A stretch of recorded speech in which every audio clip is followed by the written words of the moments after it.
હા, women's day આવે તો તારે કઈ જોતું હોય તો કહીજો, હું તને ગિફ્ટ આપીશ. મારે છે ને તમારી હારે ગઈઢું થવું છે. જીવનની ઈ છેલ્લી ઘડી મારે તમારી હારે માણવી છે. વાલી આપણે ભેગા તો છીએ. ભેગા તો છીએ જ, પણ છતાં એમ ઘણીવાર એકલતાનો અનુભવ થાય છે. તમને ખબર છે, તમે ઓફિસે જાઓ ને તો તમારી રાહ જોતા જોતા મારી સાંજે નથી પડતી. એમ થાય છે કે આ ઘડિયાળના કાંટા ચોટી ગયા હશે. પણ તમે ઓફિસેથી આવો એટલે તમે તમારું કામ લઈને બેઠા હોય તો એમાં મારો ટાઈમ ક્યાં?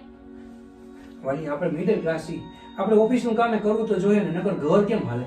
કામ તો કરવાનું જ હોય, બધું ઓફિસનું કામ કરવાનું જ હોય, પણ તમે જે પછી મોબાઈલ લઈને બેસો છો ને એ ટાઈમ મારો ને છોકરાઓનો છે, તો એ ટાઈમ ક્યાં? તમને ખબર છે, એક સ્ત્રીને હૂંફ અને પ્રેમની જરૂર હોય છે. જો તમે એને ઈ જ આપી દો ને તો એના માટે રોજ વુમન્સ ડે જ છે. કઈ વર્ષના વચલે ગાળે જ વુમન્સ ડે ન આવે.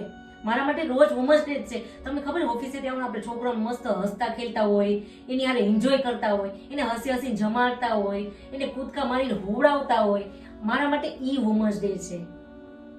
હા હા વાલી, ના ના, હું છે ને તને પ્રોમિસ આપું છું, હવેથી હું ઓફિસેથી આવીશ ને આપણે ખોટા મોબાઈલની કઈ જરૂર જ નથી. બસ હવેથી રોજ 1 કલાક છોકરાઓ હારે ને આપણે આપણા ફેમિલીની હારે વિતાવવાની.